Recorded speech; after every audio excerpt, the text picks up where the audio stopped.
Good day, classmates! Again, I'm Roxanne Idiamsay from Beat 3B, and today I will continue the discussion about models teaching strategies in Araling Panlipunan.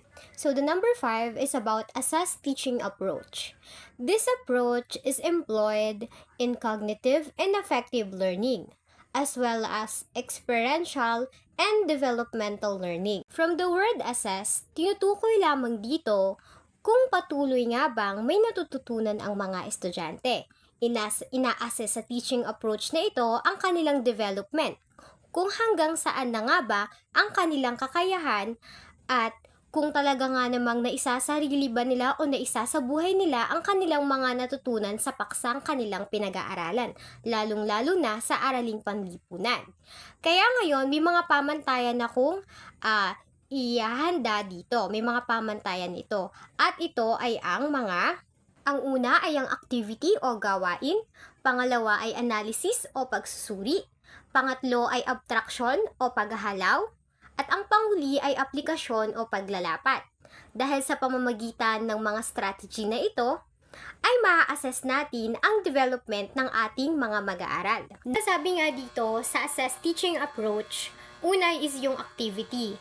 So, sa pamamagitan kasi ng activity na yan, ma-assess talaga natin yung track ng student kung hanggang saan na nga ba yung natututunan nila. Pero hindi lang siya activity dahil, di ba, may iba't ibang uri tayo ng activity na pinagagawa. Una is yung about pen and paper.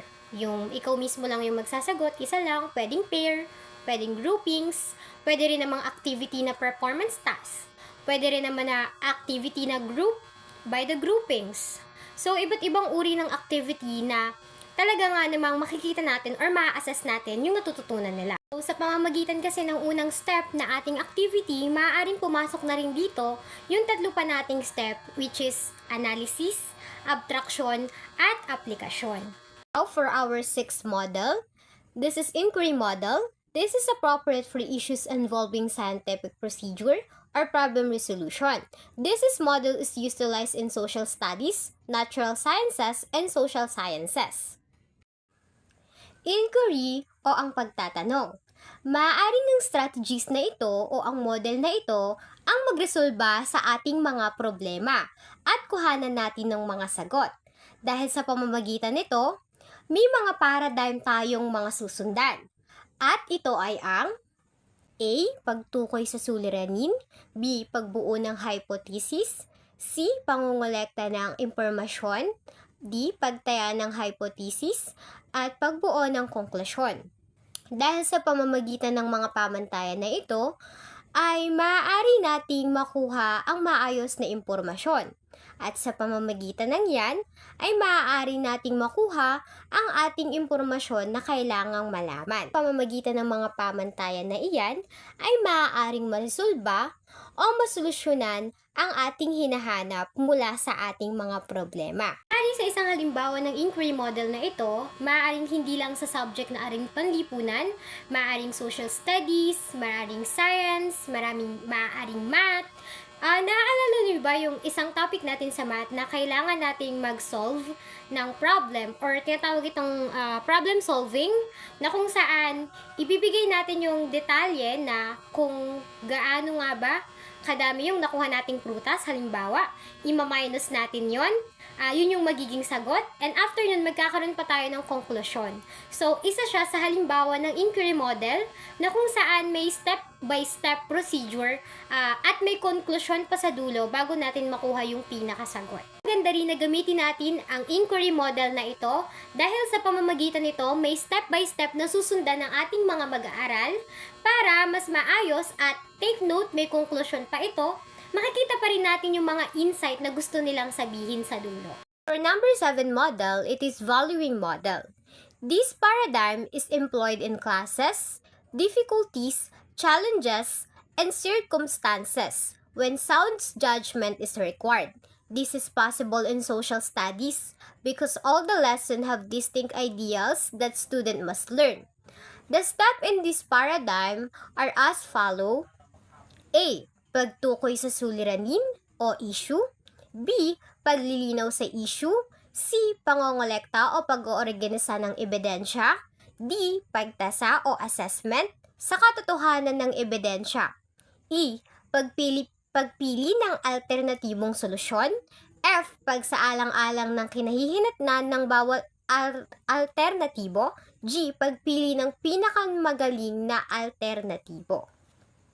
Sinasabi lamang dito sa valuing model ay ang pagpapahalaga, lalong-lalo na sa araling panlipunan na ating tinatalakay o sa ating paksa na araling panlipunan o social studies. Dahil ang social studies ay isang malawak at saklaw na aralin, marami ditong challenges, difficulties na kakaharapin ng mga mag-aaral. Kaya maaari lamang na ito ay bigyan ng pansin at sa pamamagitan ng mga paradigm na iyan, ang ating mga question o mga problema ay maaaring mas mabilis na maresolba. And now, for our last model teaching strategies is Moral Dilemma Model. This methodology, created by Barry K. Beyer, is used to solve problems with difficult and complex dilemma. A dilemma is a scenario which thought decision must be made between two or more options, especially if they are both equally bad. Ang moral dilemma ay isang komplikadong sitwasyon na iyong kakaharapin, ngunit hindi lamang ito isang komplikadong sitwasyon. Dahil sa sitwasyon na ito, ay kailangan mong mamili, either tama ba o mali, o maaaring malilin ang mga pamimilian. Saan ka nga ba pupunta o saan ka nga ba lulugar sa sitwasyon na ito? Ang isa sa halimbawa ng moral dilemma na madalas nangyayari sa loob ng paaralan is yung nahuli mo yung estudyante mo na nag-cheat and may patakaran kayo na kapag nahuli kayo na nag-cheat, syempre sasabihin yun sa parents o sa guardian ng mag-aaral na yon.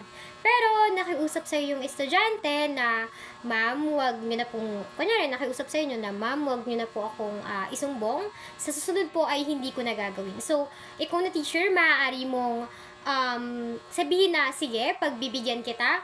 Pero kapag paulit-ulit na ginawa na yun ng estudyante mo ay maaari mo na itong sabihin sa parents and ikaw na mismo yung magsasabi na paulit-ulit niya na itong ginagawa. So, nasa sayo na yung moralidad as a teacher kung ano yung dapat mong gawin. At kung mapapansin natin, ang ilan sa mga strategy sa araling panlipunan ay nakadepende sa sitwasyon na ating kalalagyan.